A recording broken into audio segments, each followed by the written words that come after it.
The Ride Home Rants podcast is brought to you by Reaper Apparel Company. Reaper Apparel offers a casual line of superb fit, finish, and comfort. We design for those who refuse to die slowly and choose to live untamed. For those who aren't afraid to face the dark, for the ones that thrive in it, and for those who can appreciate life through a grim lens. That's Reaper Apparel Company. Go to the link in the description of this episode, use the promo code Mike Bono, and get 10% off. Also, the Ride Home Rants podcast is brought to you by my own personal merch store, the Stupid Should Hurt merch store. I have hats, I have t-shirts, hoodies, coffee mugs, water bottles, notebooks, you name it, I've got it. The description and the link for that will be in the description of this episode. Also, right now, if you use the promo code WELCOME, I will give you 5% off of your first purchase. That's the Stupid Should Hurt merch store. Also, the Ride Home Rants podcast is brought to you by Tactical Brotherhood, all-American made apparel, which helps support the Second Amendment. You can also find all this in the description of this episode with the link, Tactical Brotherhood. Part of every proceed does go to helping veterans, as it is a very good cause. All American-made products made right here in Minnesota. Go and check them out. Use the promo code PATRIOT15 to get 15% off your purchase. Now, let's start the show. Welcome, everybody, to another episode of the Ride Home Rants podcast. This is, as always, your host, Mike Bono. I have a fantastic guest for us today. He is a two-time Division I Coach of the Year, the 1990 Big West Coach of the Year, the 1998 Big East Coach of the Year. He's coached for NFL teams. He's coached for a plethora of college teams. We're going to get into all that. Coach Terry Shea joins the show. Terry, thank you for joining. Hey, it's my pleasure, Mike. Hey, first and foremost, I want to get into a little bit of your playing days. You were a quarterback at Oregon from 64 to 67. Take me through a little bit of your time at Oregon, because I'm sure it was a little bit different than the air raid offense that we see today. I believe it is. And I was our team at the Oregon Ducks. We were the first team to play in Autzen Stadium. And we played on grass, believe it or not. Oh, wow. So that dates me right there. But, I had the good fortune of being a high school prep All-American quarterback. So I was recruited up to the University of Oregon. And for our listeners out there and all the ex-players and the players that might be preparing for the future, this is probably a great lesson that I could share. And that is, when you play at a high level like you do in high school and you get the accolades, and then you move up to the college ranks. I remember going to the University of Oregon, full scholarship, and I ended up being the third string quarterback. And so I went from, a starting All-American in high school to a third string position. And I look back on that and I say to myself, I learned the game from what it was like to be at the end of the bench as compared to always being on the field. And in those days we were only 8 teams in the Pac. They were the Pac-8 back in those days. Yeah. And I kid my present day players and I tell them that I was an all Pac-8 holder when I was in college. So that was my claim to fame as a college football player. You were the placeholder, right? Yes, the after point holder and the field goal holder. But that was my 4 years at the University of Oregon, and I stayed on there to earn a master's degree in counseling psychology, and that was probably the beginning of my coaching career, without a doubt, because my first graduate year I was mentored by George Seifert. And George Seifert was an went on to be an NFL coach, won the Super Bowl with the 49ers, coached at the Carolina Panthers. And then my next year as a graduate coach, I coached under the mentorship of John Robinson. And John Robinson was a national coach of the year for USC, was the head coach for the LA Rams. So again, if the listeners are thinking ahead to a coaching career, it's not so much where I have been, but whom I have been with and whom I have been mentored by. And those were the two names that spiraled my coaching career from graduate school onto the community college level. And I ended up coaching at the community college level, which is very important. A lot of coaches talk about starting out in high school, and I think that is outstanding as well. But the community college level was, hey, these guys are here to develop, and you have to be able to coach them accordingly. Right. And that was my start in college coaching. Okay. Yeah, that was actually, I was a football player myself. I was that third string guy though in high school. So when I played football, I was a better swimmer than I was a football player, but still wanted to get out there and mix it up. But I know what you mean though, but everybody has that role in the team. You know what I mean? You were the placeholder. I was the outside contain on kickoff. That was my claim to high school fame.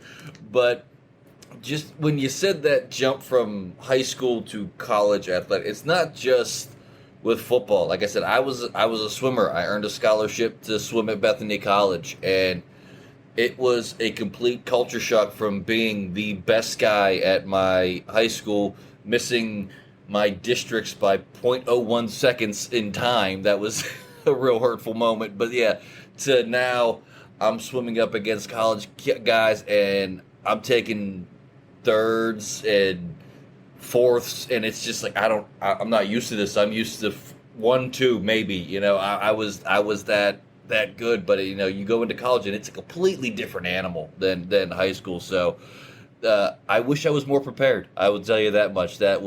That's my one thing. If you think you're prepared, work a little harder. It'll pay off for sure. But your journey, Mike, was challenged as mine was as well, and that's what I'm probably most frustrated with right now, is to see how these young athletes get into college and then they find a way to transfer out. Yeah. And that's, in a way, I'm glad I don't have to deal with that as a coach in this era of football. I was going to say, what are your thoughts on the transfer portal? And because I have some mixed emotions about it, but what are your thoughts on the transfer portal? Well, I can go back and share my own experience. After you've been the third string quarterback for a couple of years, you start to say, God, isn't there some other college that I could go to back in those days? And I would have had to sit out a year, which was the rule. Right. And I thought that was probably a good deterrent, because I chose to stay with my commitment and stay with the football program that I honored. And there's something to be said about that. Yeah. And in this day of college football, you don't see that. You don't hear that. And I think it puts pressure on the coaches. They probably are not as demanding as they should be as development of young players, even at the college ranks. So I'm not a proponent of the transfer portal. I would probably be if there were a year suspension. Like the old rule, and that reflects a decision by the player, as well as patience by the player if he's going to sit out a year because he transfers. Yeah, I liked it when it was, you had to sit out a year if you want to switch schools, because you made a commitment to go to this university. You know what I mean? Just because you're not a starter doesn't mean squat. Earn a spot is my thought. But yeah, if they transfer, I wish it was still, that 1 year gap where you had to sit out a year before you could take the field again. But yeah, I think it takes a lot of what's the word I'm looking for? Away from the coaches, because I know a lot of coaches that I had that were really hard knocks, in your face, really trying to push you to be the best version of yourself. And I don't think you see that anymore in college sports because they're afraid, well, if I'm too hard on this kid, he's just going to jump ship and go somewhere else. Without a doubt. And I think it really stigmatizes college football in a lot of ways. And I don't appreciate seeing that part of it. Right. The success that the USC quarterback had while he was at Oklahoma, and now he's at USC, and he followed his coach. Those kind of things don't sit well with me. No. So take me through a little bit of your coaching journey. I mean, you've been an assistant, you've been a head coach, you've even coached in the NFL. So take me through a little bit of your coaching journey. You said you got started in the community college ranks, so where did you go from there? Certainly. And again, as our audience listens to my journey, I would like them to understand that it's more so whom do you coach under as much as where I've been. And I think that is so important for young coaches to adhere to. But I started out for 6 seasons with a junior college in Mount Hood Community College in Oregon. Mm-hmm. And we went undefeated my final season there, 10-0. So from there, I bounced to Utah State University, which was a Division I program. And Bruce Snyder was the head coach, and Bruce went on, and he had tremendous success in college over his years. He's now deceased, but he was a tremendous mentor for me. And he stressed detail. And so I was at Utah State for, I think, 8 seasons. And that alone is unusual in this day of football, because you see these coaches bounce around the first opportunity they get.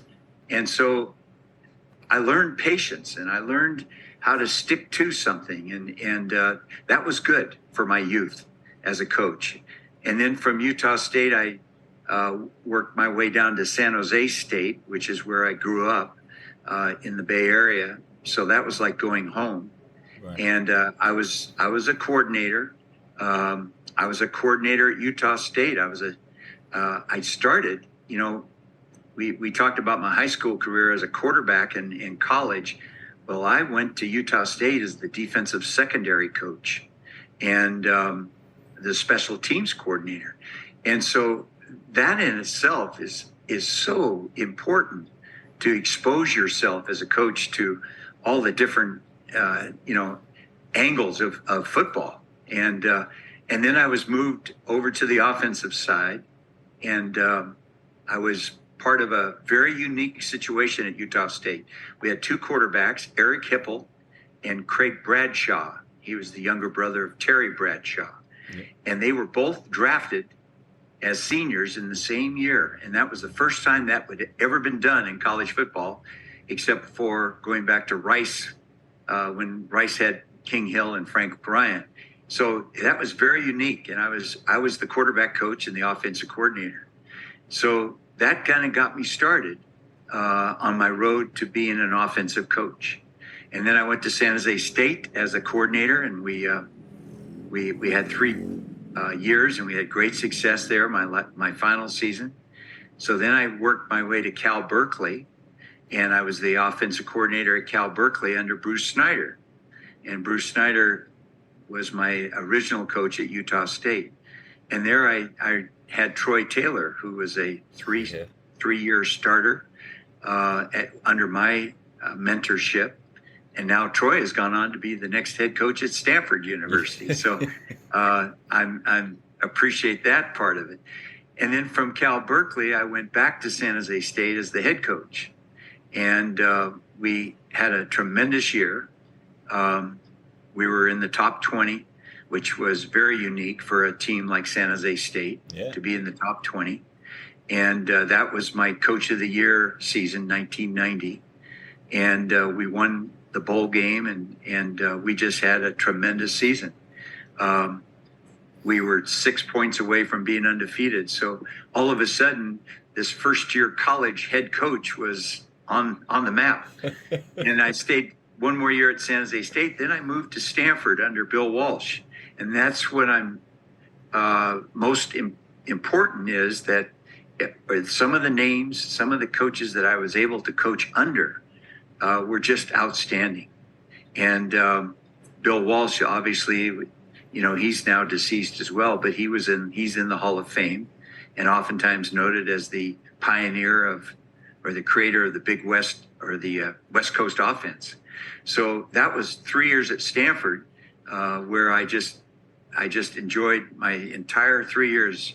I went from a head coach back to offensive coordinator. So that was a big decision.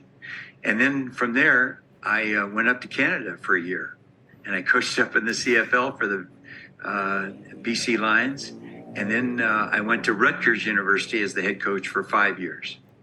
And that's one of the years we were 5-6. And we played in the Big East Conference back in those days. And that was a tremendous challenge. Teams like Miami that just came off a national championship, West Virginia, Vatech, Syracuse, Boston College. I mean, it was just incredible. And then our out of league game was Notre Dame. So you can imagine what I went through at Rutgers as always being the underdog. 5-6 is a tremendous record against that type of. And so that's when I was chosen the Big East Coach of the Year by my fellow coaches. So they realized what a challenge it was at Rutgers back in those days to play in the conference. So after Rutgers, it was on to the NFL, and that's when I got a chance to work with Dick Vermeil. And Dick Vermeil is a Hall of Fame NFL coach. Yeah. I coached with Coach Vermeil. I ended up being an offense coordinator with the Bears for a year, came back to Dick Vermeil with the Chiefs, and I spent some time with the Dolphins and the Rams. But 8 years in the NFL, but Dick Vermeil was he was the kind of coach that you would drive to the parking lot every day and say, no, I'm not going in to coach in the NFL, and I'm not here for the Kansas City Chiefs so much. I'm here because of Dick Vermeil. And he was that kind of a leader, that kind of an inspiration. And so I had Bill Walsh and Dick Vermeil. I just couldn't ask for a better twosome. And then I moved on from there, and I've been in professional football leagues. And I coached 1 year at Virginia Beach in the UFL. It was a football developmental league. And Marty Schottenheimer was the head coach. So I was his offensive coordinator.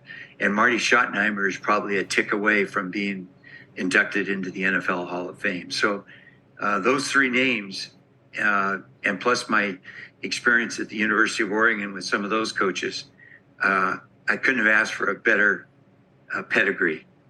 Absolutely not. And you know, like you said, I was so mad when the Big East broke up because I'm a Mountaineer fan through and through. I was born and raised in West Virginia. They kind of kick you out of the state if you don't root for the Mountaineers. So, but just that competition, like everyone's like, oh, it's a weak conference. Like, well, no, it really wasn't.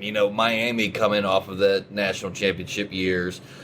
West Virginia was tough back then, and it just, Vatech was a powerhouse. It still is. Oh. It's just like, you see that type of competition and you're going to say that's a weak conference. So, like you said, like people hear, oh, he was 5-6. Yeah, going up in that era of football against that competition, you're lucky you didn't go 0-10. I gotta tell you, Coach, like that's an accomplishment. There was 1 year where we did. So. Yeah.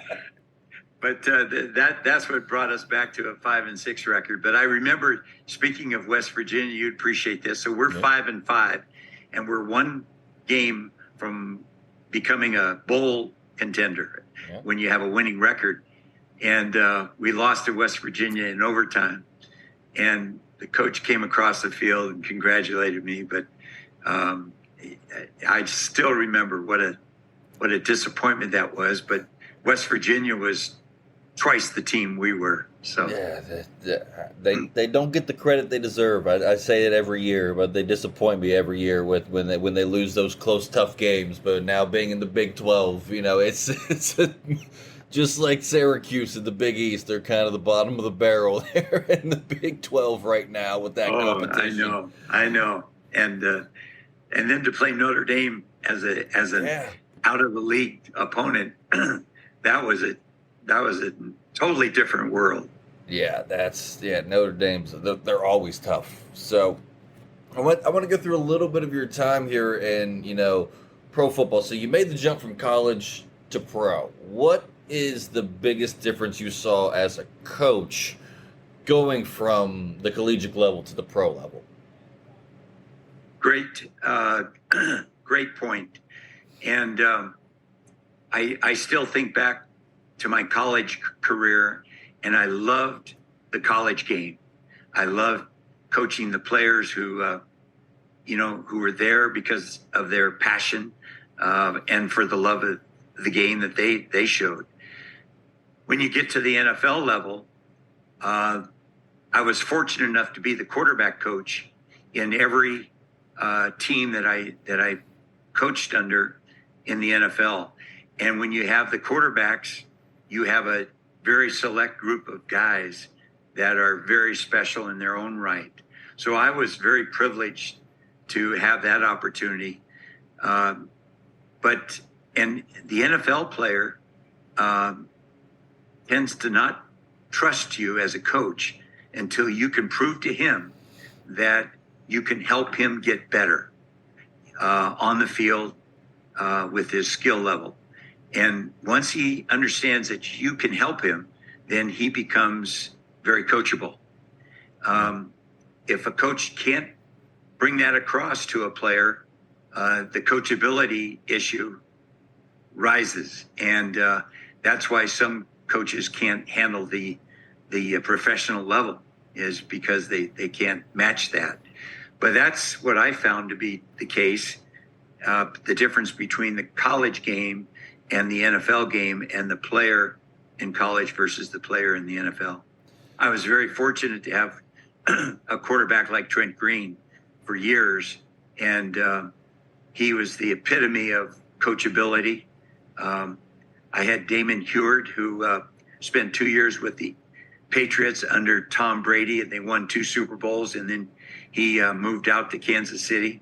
So I had him. Mark Bolger, West Virginia. Yeah. I had him with the Rams.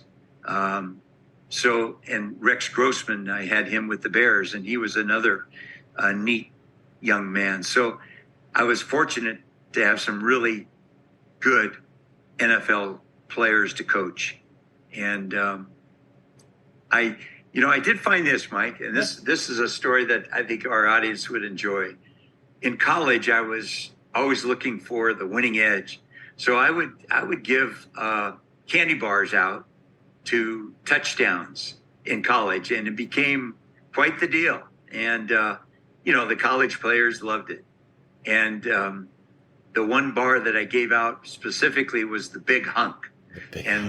I made a lot of different, phrases like big chunks for big hunks. And so then I took that to the NFL level, and I thought, these guys are not going to buy into this. They're going to think some crazy college coach is trying to win them over with a candy bar.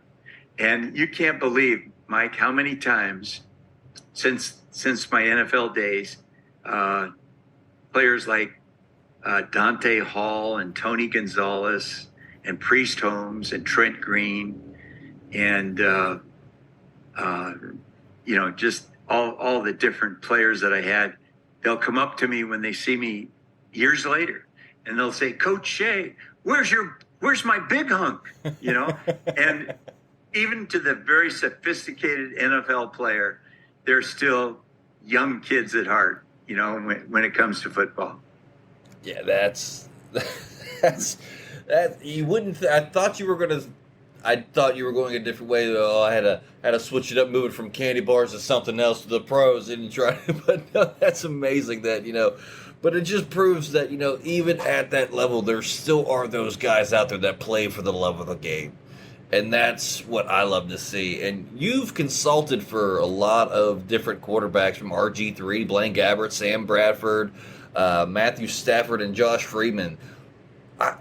4 or 5 completely different styles of quarterbacks. How do you manage that versus just coaching to a style? How do you manage to coach different styles of quarterbacks? Well, you find that every quarterback, and for that matter, probably every player, has several hot buttons.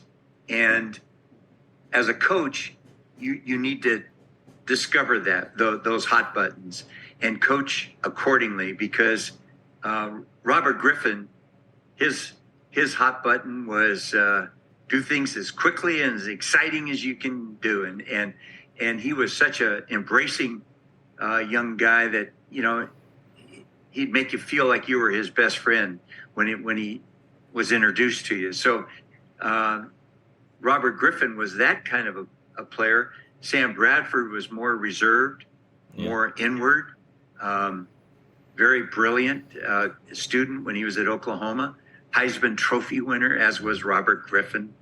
And and Matthew Stafford ended up being a #1 draft pick. Sam Bradford was a #1 draft pick. I had Brady Quinn. I remember he was one of my first ones coming out of Notre Dame. So they all had a different personality, but they all had their own hot buttons. And you found out what those were, and you coached accordingly. And that's what I was able to learn as I coached all these very high-profile players. Yeah. But they all had their own signature.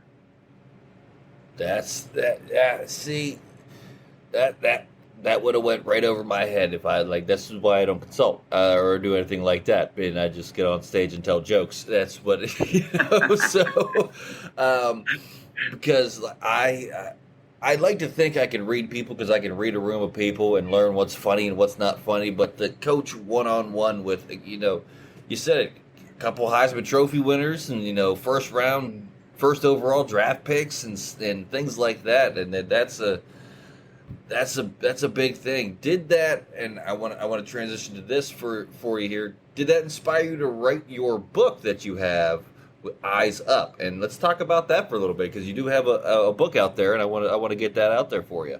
Well, thank you. Yes, that did inspire me. Although I wrote the book, in fact, the book was written after I had coached some of these players, getting them ready for the NFL Combine and the draft. And when you do those kind of things with a Matthew Stafford and a Josh Freeman and all the other guys, Bradford and Robert Griffin, you do that for about 3 months. And so it's not like you're with them for a weekend. You say, thank you. We'll see you on TV, but so 3 months is a long time to spend with one-on-one coaching. And as a coach, you have to be creative. You have to present new ideas. You have to put them in new experiences on the field, or else things go stale, and then you lose your effectiveness as a coach. So that's really what I think catapulted me toward writing a book, was that I got into all these different details of what I had to do to keep things fresh for these quarterbacks. And sure enough, the book ended up being 420 pages, and it took me close to a year to write. And I'm not a computer whiz, so I hand wrote every word of every sentence.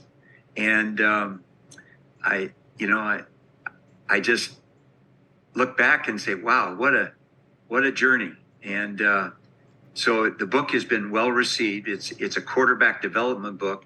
And Mike, I wrote the book as if the reader, who is a quarterback, maybe it's a coach, and I'm the speaker, I'm the writer. So I wrote it as if the coach is talking directly to the reader. And so it's written in a very unique way. And it's almost like Terry Shea's right there in your lap, talking to you about the fundamentals and the skill development of playing quarterback. And then I wrote a chapter on quarterback leadership. I wrote a chapter on parenting, how to parent your young athlete, and don't suffocate them, don't bury them, so there's a lot of interesting chapters that make the book of a bestseller. And for your audience, I can show you the cover of the book, and it's called Eyes Up. It's 420 pages, and it's a leather-bound book. And if you don't like to read it, you can put it on your desk, and it's a nice piece of work on your desk. But anyway, that's the book, and I'm very proud of it. But I'm no more proud of the book than I am the quarterbacks that I've coached, right. And they all are highlighted in the book, and tremendous colored photographs. Even your West Virginia quarterback is in there, Mark Bolger. So, yes, I'm very proud of the book, and it's been well received. That's phenomenal. I mean, you hand wrote 400 and some pages worth of a book. That's dedication if I've ever seen it. Because I mean, I struggle to handwrite 400 words, let alone 400 pages. Well, when you have some free time, it helps. It sure does. So, as we wind down here near the end of the show, what are you doing now with the game of football and coaching? What are you into now, and what's going on with old Coach Terry Shea? Well, thanks, Mike, for asking. I've been training selective quarterbacks. I live in Kansas City, so they travel here, and they're college guys. A lot of them are high school guys, and I require them to stay 4 days and 3 nights. And I'm not one of those weekend warrior coaches where you spend 5 hours a weekend and then you wave goodbye to them. I don't like that. I don't think that's quality, and I don't think you get to know your student that way as a coach. So I require that kind of commitment, and they'll get 6 full practices on the field, and they'll get 6 quarterback meetings in that period of time. So that keeps me hopping. But the most exciting thing that's happened, Mike, is I've been asked to be the head football coach of Major League Football, and that's a developmental league very similar to the XFL and the USFL. We might be one step below them in terms of financial backing, but we made a run at it last July, and I was going to be the head coach of the Virginia Beach team. So now we're hoping to get started if the funding is accurate. And if it comes through, then we might have a chance to even go as early as mid-August and start the league up again. It's a 4-team league, and it's filled with NFL, CFL kind of players that either didn't make it, or they never got drafted, or they got drafted and they were released. In fact, last July, we had training camp out in Mobile, Alabama, and then the league, disappointingly, was suspended because of lack of funding. But I had a player on our team that had won a Super Bowl with the Philadelphia Eagles, defensive lineman. So, there's all kinds of players out there, as you would guess, Mike, and they still want to play. They still want to chase their dream. And it's kind of like coaching that developmental player back in college, where they're there for a reason. They want to have one more shot at professional football, and Major League Football, MLFB, gives them that opportunity. That's phenomenal. We've talked to a couple of people in the Major League Football League, and I'm really looking forward for that to get up and running. I'm interested, and I want to follow. Hopefully, we can see you coaching there again in the Major League Football League. Hopefully, I'll be looking for you there, Coach. Absolutely, and I tell every guest this, and this absolutely is true because it drives my wife crazy. Anybody who's on here who's affiliated with any type of program or anything like that, I follow it 100%. And that's a lot of people now being at 155 episodes on here in the show. So needless to say, my phone dings all the time. And it's normally an update. I got people that play overseas that I'm following. So real early times in the morning for us here in the States, that 2, 3, 4 o'clock in the morning when their games are just getting started over there. Oh, wow. And it goes off, and I get them. I was able to watch a game from a former guest on the show that plays overseas, and just happened to be up early. It was on YouTube. He had sent me the link. I said, I'm up. Let's watch them and not just read the update. So when I tell you I will follow anything that you do, Coach, I will absolutely follow wherever you end up coaching next for sure. And you'll have to let me know which quarterbacks you're kind of consulting, so I can kind of keep up on them and see how they Sure. develop throughout their careers and everything like Well, that. Mike, it's great that you mentioned the overseas, the European Football League. That's kind of taken hold a little bit. But one of my players from MLFB went over there and played this year, and so he's a quarterback, and so there's all kinds of opportunities. Can I, before you say goodbye, Yeah. I've got to go back to your swimming story. Okay. As a swimmer, one of my closest coaching friends is Al Saunders, who was a tremendous coach in the NFL for years and years and years. And he's now retired. But he was a swimmer in high school. He could not play high school football because of some boundary issue. So he goes to college and walks on, plays football. And in fact, at San Jose State at the time. And he goes on to become, I think he coached in the NFL for 26 years. So, and he always talked to me about his swimming background. And he says, that's where I learned how to really be a champion. Yep. So, Mike, you're on. You have that history. Absolutely. I've always told everyone I think I would be a better coach than I was a player, for sure. But yeah, I got to tell you a quick story here, and then we'll wrap it up. It was about swimming. You mentioned it, and it was back at college. One of my buddies who played football we would rag on each other, as most college kids do, and saying his sport was tougher than my sport and all that. I said, I tell you what, how about you come with me? We'll go do a workout that I do on a daily basis for swimming. And then you can tell me afterwards how tough my sport is. And he was like, okay, we'll go into the pool, and I bet you I smoke you in the pool. I was like, okay, sure, let's go. And I had already been through the workout earlier that day, and I went into my coach. I said, hey, can I have the workout from today? I'm going to jump in, and I'm going to put him through it, and I'm actually going to do it again. And he goes, yeah, if it's extra work for you, I'm not going to say no to one of my athletes coming in and getting some extra work.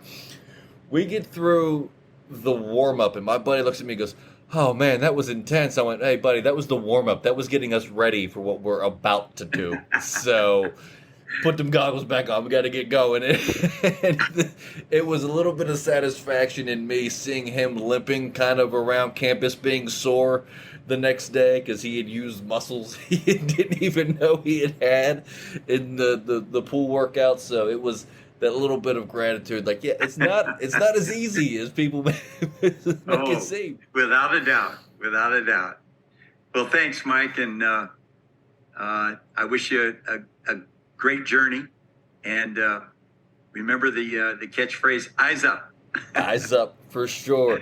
That is going to do it for this week's episode of the Ride Home Rants podcast. I want to thank once again my guest, Coach Terry Shea, for joining us and taking time out of his busy schedule to sit down and talk to us for a little bit.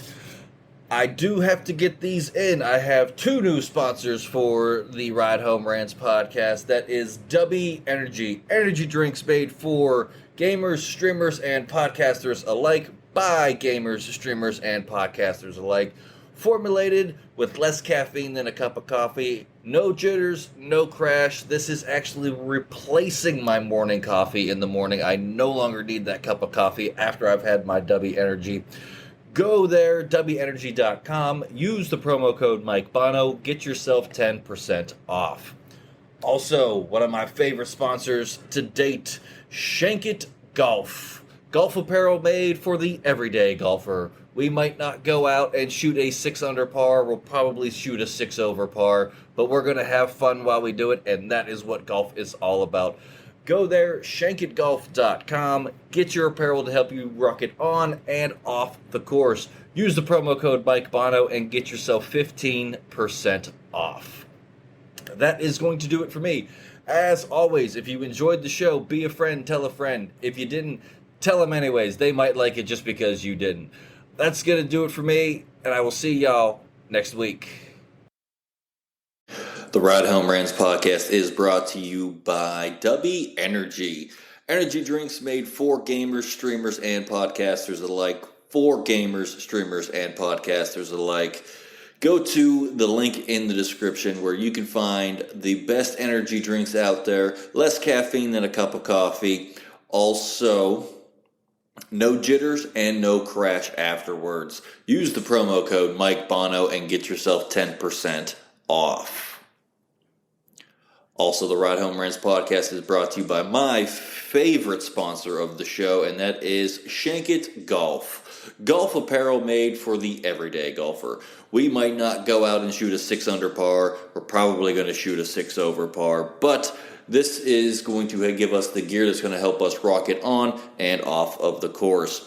Go to the link in the bio, use the promo code Mike Bono, and get yourself 10% off there as well.